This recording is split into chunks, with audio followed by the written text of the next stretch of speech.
Hozirgi kunda 6 ta skladlarimiz mavjud. Urumchida, Qashqarda, Ulug'chatda, Tianjinda va Guanzhouda omborxonalarimiz mavjud.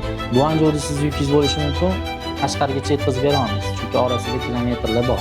Mijozda logistika kompaniyasi kechiktiryapti bu yukni deydi. Yo'q, dazol ruxsati yo'q mashinalar kirgizilmagan, tranzit bo'lmagan. Mijozdan qaysi tamojiy skladgacha olib borib berish so'raymiz. Bir xilgina Samarqandga deydi, bir xilgina Toshkent Tavarkaga deydi, bir xilgina Chuqursoyga. Ulug'bek aka, mijozlarimiz uchun hozirgi kunda Xitoyda qanaqa sharoitlar yaratilgan? Aynan bizneslarini, yuklarini olib kelish uchun. Xo'p, mijozlarimiz uchun sharoitlar juda ko'p sharoitlar qilib beryapmiz. Misol uchun oldin Xitoy shahrining o'zida 3 ta omborxonamiz bo'lgan bo'lsa, hozir 3 taning ustiga yana 3 ta omborxona qo'shdik.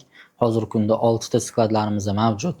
Ulardan sanab o'tadigan bo'lsak, Urumchida, Qashqarda, Ulug'chatda, Tianjinda va Guanzhouda omborxonalarimiz mavjud. Har bir nuqtasidan yuklarni qabul qilamiz. Misol uchun Xitoy qaysi shahardan yuk bo'lsa ham, yokida o'zimiz borib narx-navosini kelisha olsak, o'zimiz borib olib ketamiz. Agar yo'q, biz o'zimiz mijozlar aytishi mumkin, omborxonalarga yetkazib beramiz deb. Guanzhouda siz yukingiz bo'lishi mumkin, Qashqargacha yetkazib bera olmaysiz, chunki orasida kilometrlar bor. Siz misol uchun aytishingiz mumkin, Guanzhouda omborxonangiz bormi deb. O'sha vaziyatda biz omborxonamizni taqdim qilamiz lokatsiyalari bilan birga. Mijozlar o'sha omborxonamizga yetkazib beradi. Masalan, ko'pchilik yuklari kechikadi-yu, qolib ketadi, bu yoqdan klientga yetkazib bera olmaydi. Bu yoqda nima muammolarga uchrab bu unaqa kechikadi yuklar? Xo'p, asosiysi konsolidatsiya bo'ladi. Hujjatlar yig'ilish jarayonida xatoliklar ko'p bo'ladi. Ayniqsa bu Xitoy tomonidan zavod taqdim qiladi hujjatlarni, misol uchun eksportning deklaratsiyasi bor, invoyslari bor. O'sha narsa xatolik bo'ladi. U logistika kompaniyasining bo'ynidagi narsa emas-da o'zi. Ko'pchilik o'ylaydi, mijozlar o'ylaydi, logistika kompaniyasi kechiktiryapti bu yukni deydi. Yo'q. Siz yuk berganingizdan keyin u yukni zavod beradi sizga. O'sha zavod taqdim qilish kerak logistika kompaniyasiga. O'sha hujjatlarni taqdim qilmagandan keyin omborxonada yoki Xitoy o'zida ushlanib qoladi yuklar. Asosiy sabablardan bittasi mana kecha yaqinda ham shu narsa bo'ldi. So'nggi 3 hafta ichida Qirg'iz chegarasida, shu do'stlik chegarasida uzundan-uzun 5 kilometr, 10 kilometrlab ochred bo'lib ketdi. Nimani hisobiga? Dazol ruxsati yo'q mashinalar kirgizilmagan, tranzit bo'lmagan. O'shani hisobiga yuklar ancha kechikib qoldi. U narsani mijozlarimizga to'g'ri tushunishini xohlardim, chunki bu logistikani bo'ynida emas, chegaradagi muammo sababli kechikish bo'ldi. Bunaqa vaqtlarda mijozga qanaqadir bu narsani ma'lumotini berib turiladimi? Ma'lumoti beriladi. Agar xohlasa u yoqda ham odamlarimiz bor, video faktlar bilan keltirib beriladi. Agar oyoq tirab turib olsa, chegaragacha olib borib ko'rsatamiz o'zimiz. Hozirgi vaqtda yuklar necha kunda yetib kelyapti Toshkentga? Ya'ni, misol uchun Toshkentga qatga yetib keladi bu yuklar? Xo'p, Toshkentda Arqbuloq degan o'zimizning ofisimiz bor, Arqbuloqda. Bilsanglar kerak, obunachilarimiz ham biladi. O'sha yerdagi omborxonamizga yuk kelib tushadi. Yuk kelib tushgandan keyin o'tda keyin raspredit qilinadi, tarqatiladi. Qaysi mijoz yuki, qattaligi, nimaligi, o'sha bo'yicha keyin tarqatiladi. Asosan Arqbuloqqa kelib tushadi. Rastomoshkani biza qilib bersakkina Arqbuloqqa kelib tushadi. Agar bir xilga aytadi, podключ kerak emas, menga yo'l kirani o'zi deydi. Yo'l kirani o'zi bo'lsa, biz mijozdan qaysi tamojiy skladgacha olib borib berish so'raymiz. Bir xilga Samarqandga deydi, bir xilga Toshkent Tavarkaga deydi, bir xilga Chuqursoyga. Tavarka bo'lsa, Toshkent Tavarkadagi tamojnigacha olib borib beramiz. Bo'ldi, rastomoshkasini o'ziga qilib oladi, bo'ldi. Ular o'ziga yukini olib chiqib ketadi o'tdan. Lekin yo'q, biz rastomoshkasini qilib beringlar deydigan bo'lsa, biz Andijonda o'zimizning brokerskiy komandamiz bor, o'shalar qilib, tayyor qilib bizga Arqbuloqqa jo'natib berishadi. O'tdan keyin biz klientlarga tarqatamiz, mijozlarga. Sinifrit logistika kompaniyasi aynan hozirgi kunda, o'zi umuman, hozirgi kunda ham qanaqa yuklarni, ya'ni rad etadi, olmaydi?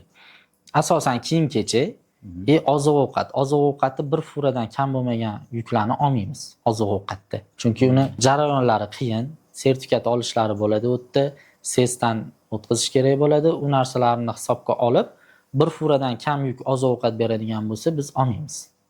Agar bir fura, 2 fura bersa, biz o'shani dokumentlarini to'g'irlab, hamma jarayonlarni osonlashtirib, rastomoshkasigacha qilib bera olamiz. Hozirgi kunda yuklar necha kunda O'zbekistonga kirib kelyapti? Hozirgi kunda endi допустим qatdan kelishiga bog'liq. Misol uchun Qashqardan bo'lsa, shu oldindan yetib kelamiz 6-7 kun. Boshqa joydan bo'ladigan bo'lsa, Guanzhoudan deylik, Guanzhoudan yuk chiqqan taqdirda ham Qashqarga kelib to'xtaydi. Bizning omborimiz, katta omborimiz Qashqarda yuk qayta ko'riladi, tekshiriladi. Guanchjoudan Qashqargacha bo'lgan masofada shikast yetmadimi? Hujjatlari bo'lib qoldimi? O'sha narsa hammasi qaytadan ro'yxatga olingandan keyin yo'lga chiqadi. 20 kun muddatida yetib keladi. Guanchjoudan Toshkentgacha. Agar yo'lda uchun yuklarda qanaqadir bir shikast yetkazilgan bo'lsa, unga kim, logistika kompaniya javob beradimi yo yoqdagi misol uchun yuk bergan odam javob beradimi? Kimni bo'ynida u narsa? Xo'p, asosiy o'zi javobgarlik logistika kompaniyasini bo'ynida bo'ladi.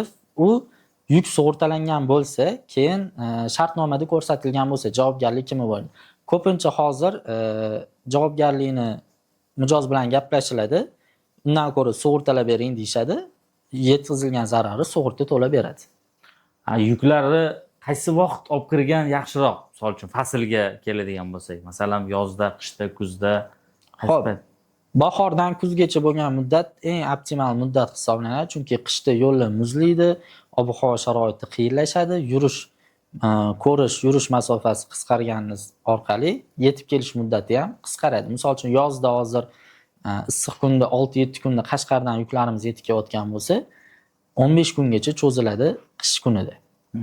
10 kun 15 kunga cho'ziladi. Masalan, misol uchun yuk olib kelmoqchi bo'lgan mijozlar sizlarning kompaniyalarga telefon qilib, telefon orqali ham hisoblatsa bo'ladimi bu narsani? Hisoblatsa bo'ladi. Alohida analitika guruhlarimiz bor. Sirazi ma'lumotlar, yuk ma'lumotlarini olamiz, sirazi u guruhga tashlaymiz. U yerda brokerlarimiz o'tiradi, yuklar bilan shug'ullanuvchi o'z mas'ul shaxslarimiz o'tiradi, xodimlarimiz. Shu xodimlar tez hisoblab, uzog'i 20 minut, yarim soatda hisoblab qayta javobini aytishadi bizga. Biz keyin mijozga taqdim qilamiz. Manzil haqida qisqacha bir to'xtab keting. Qaysi joyda misol uchun manzil qilib ko'rsatsak bo'ladi? Xo'p, Toshkentdagi ofisimiz bo'ladigan bo'lsa, Toshkent viloyati Zangiota tumanida Arqbuloq savdo kompleksining 2-etajida joylashgan bizning ofisimiz, Senfred ofisimiz. Qolgan Xitoydagi manzillarimiz o'sha boshida sanab o'tganimdek, Qashqarda, Urumchida, Tianjinda, Guanchjouda va Ulug'chatda. O'sha yerda ham ofisimiz bor, ham skladlarimiz bor.